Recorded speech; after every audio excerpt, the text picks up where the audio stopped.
Dios los bendiga, hermanos y amigos oyentes. Vamos a continuar hablando acerca del libro de Mateo en el capítulo 11. Vamos a finalizarlo y comenzamos con el capítulo 12. Vamos a finalizar el capítulo 11 de Mateo con una declaración, donde el Señor Jesús dice: tomad mi yugo sobre vosotros y hallaréis descanso para vuestras almas. Él se refiere al proceso de santificación en el que el creyente va haciendo realidad en su vida la santidad de Dios. Es cuando el creyente va experimentando la santidad de Dios en él.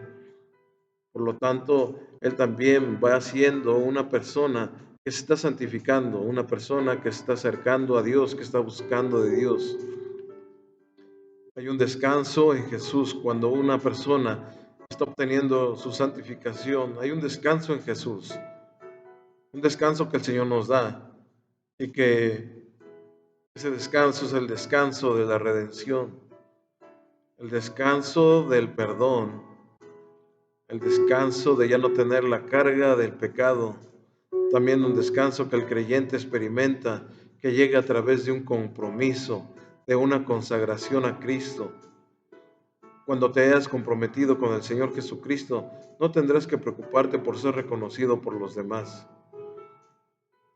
Tu mente, tu corazón descansará porque sabe que el compromiso que tiene es con el Señor. Primeramente, el compromiso es con Él y no con los hombres. Nos preocupamos por estar bien con Él y quedar bien con Él.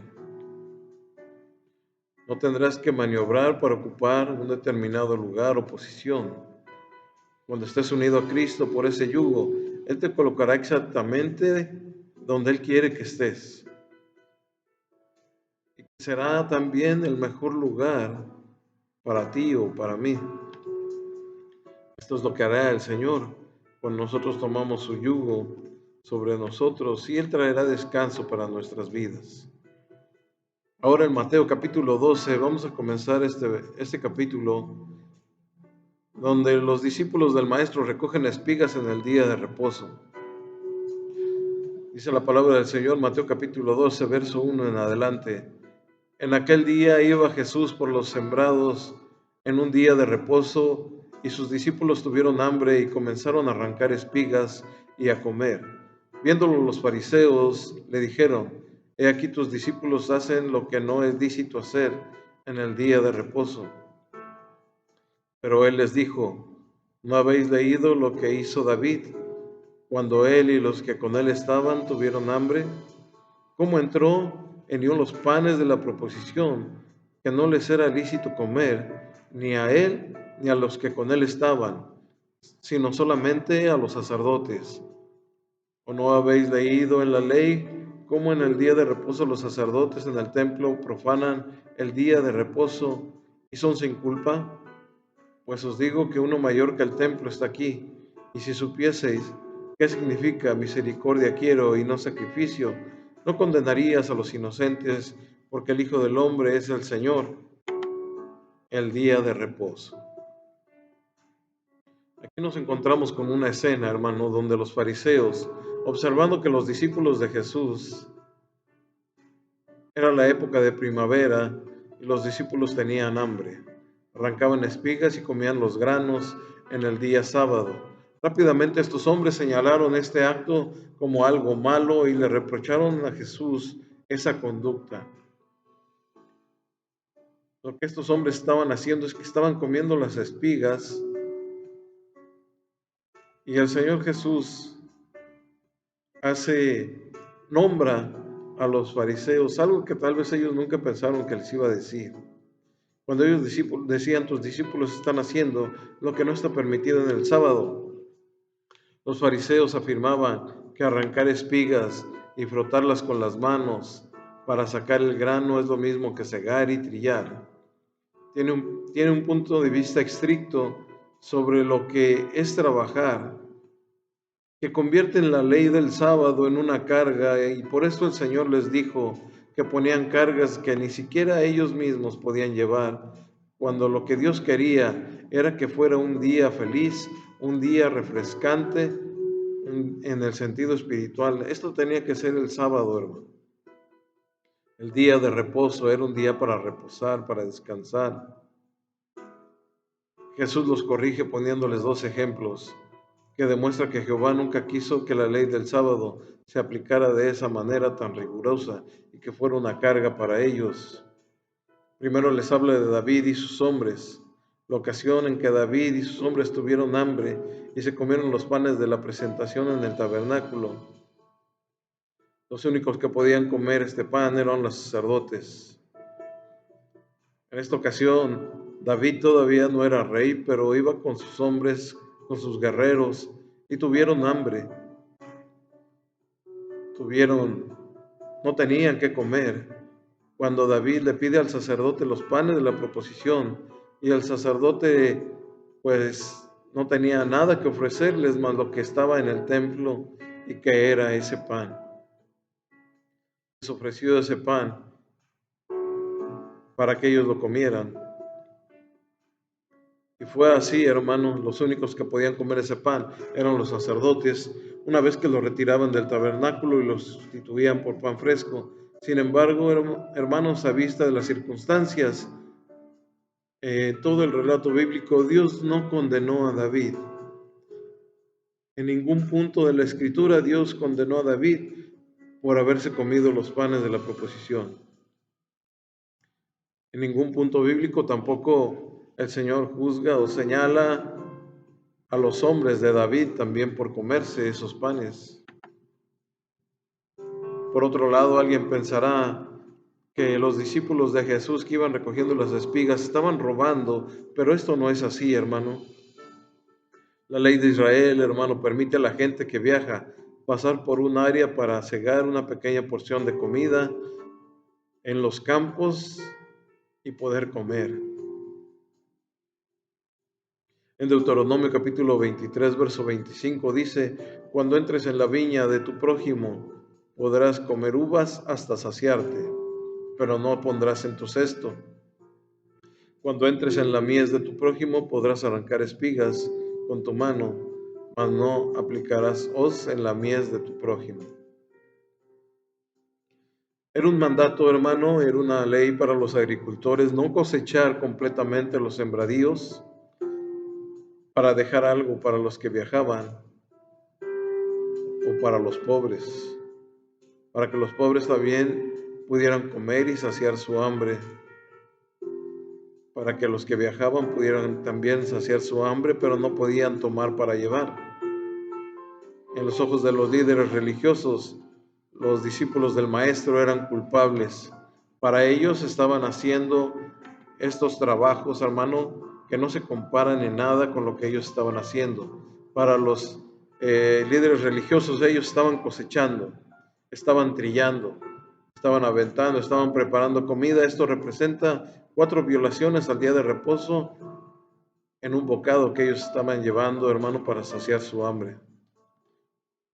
En este tiempo, hermano, muchos rabinos llenan el judaísmo con rituales elaborados relacionados al día de reposo. Y también muchos rabinos antiguos señalaban que en el día de reposo un hombre no podía cargar algo en la mano derecha o en la mano izquierda. Ellos no podían cargar nada. Tampoco podían cargar encima de su pecho o en sus hombros, pero podían cargar algo con la parte de atrás de su mano. También podían cargar algo con su pie, con el codo o en el oído. También podían hacerlo en el borde de su camisa. Podían hacerlo en su zapato.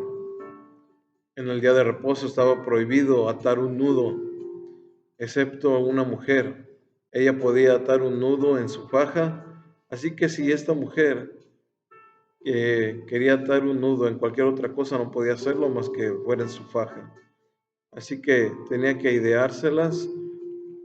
Y para sacar un balde de agua, hermano, no se podía atar la cuerda a la cubeta. La mujer no podía atar la cuerda a una cubeta para sacar el agua, pero la mujer podía atar su faja a la cubeta y después a la cuerda. Y de esta manera sí podía sacar el agua del pozo. Qué irónico es todo esto, hermano. A continuación Jesús les pone un segundo ejemplo. ¿No leyeron en la ley que los sábados los sacerdotes en el templo no respetan el sábado y no por eso les hacen culpables. Así es, los sacerdotes sacrifican animales, hacen todo tipo de ofrendas y realizan otros trabajos en el templo, aunque sea sábado.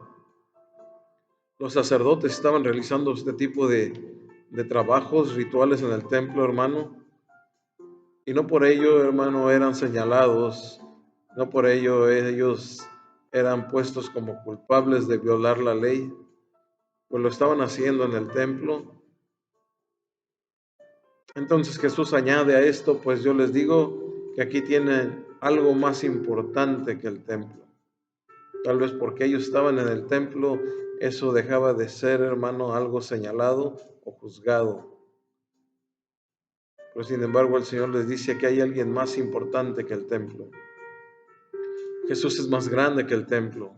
El templo de Jerusalén es un lugar glorioso, lleno de historia, de importancia, de trascendencia religiosa. El comentario del Señor fue cuando iba con sus discípulos en Mateo capítulo 24, verso 1 y 2. Cuando Jesús salió del templo y se iba, se acercaron sus discípulos para mostrarle los edificios del templo. Respondiendo él les dijo: ¿veis todo esto? De cierto os digo que no quedará aquí piedra sobre piedra que no sea derribada. Sin embargo, un día ese templo con toda su grandeza, con toda su historia, iba a ser derribado, hermano. El templo era donde los sacerdotes de la nación intercedían a Dios por los hombres. Pero el escritor de los Hebreos, hermano, hace una declaración acerca de Jesús y su ministerio, un ministerio de intercesión, donde este escritor señala que es mucho más grande el ministerio de Jesús. Hebreos 8:6 dice: pero ahora tanto mejor ministerio es el suyo, cuando es mediador de un mejor pacto establecido sobre mejores promesas. En pocas palabras, Jesús estaba diciendo que él era más importante que el templo. Y el escritor de los Hebreos también estaba diciendo lo mismo, que el ministerio del Maestro era más grande que la intercesión que hacían los sacerdotes en el templo.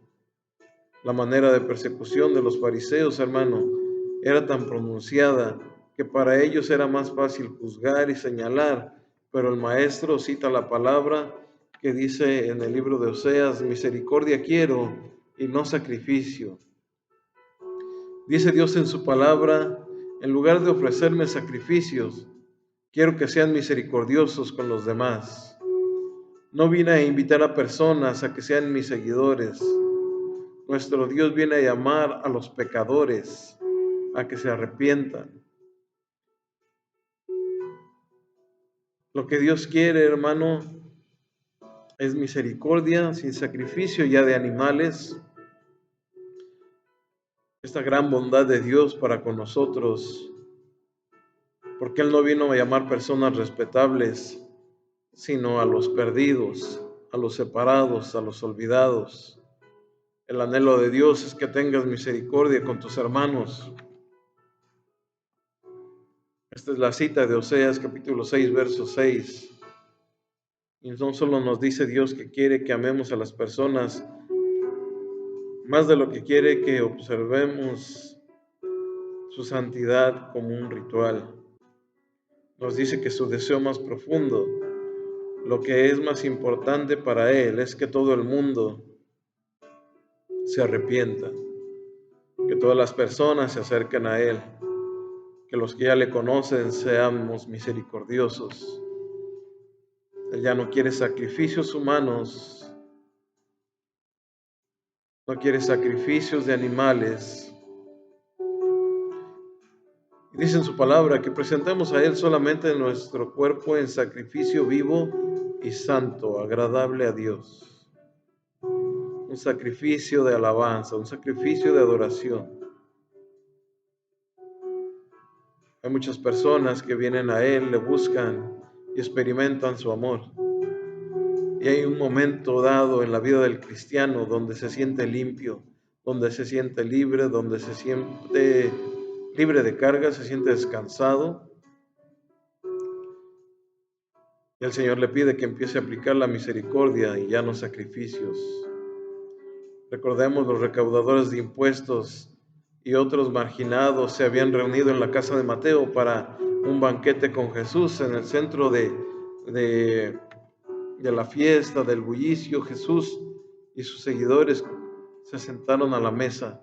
Al darse cuenta de la presencia de Jesús entre tales personas, los fariseos se burlaban y comenzaron a señalarle. El Señor Jesús estaba aplicando la misericordia con todos aquellos necesitados, aquellos que necesitaban de Dios. ¿Cómo podría Jesús considerarse un maestro en una fiesta con un grupo tan despreciable? Muchos se apartaron de aquel lugar, algunos de los que seguían a Jesús estuvieron ahí presentes y muchos les preguntaban por qué Jesús estaba con los pecadores.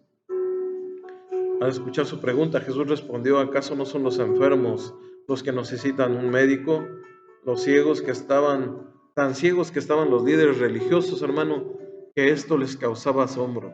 ¿Cómo podía revelar el amor de Dios a estas personas si ellos no lo experimentaban en ellos?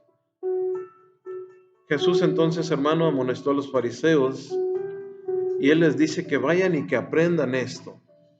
Misericordia quiero y no sacrificios.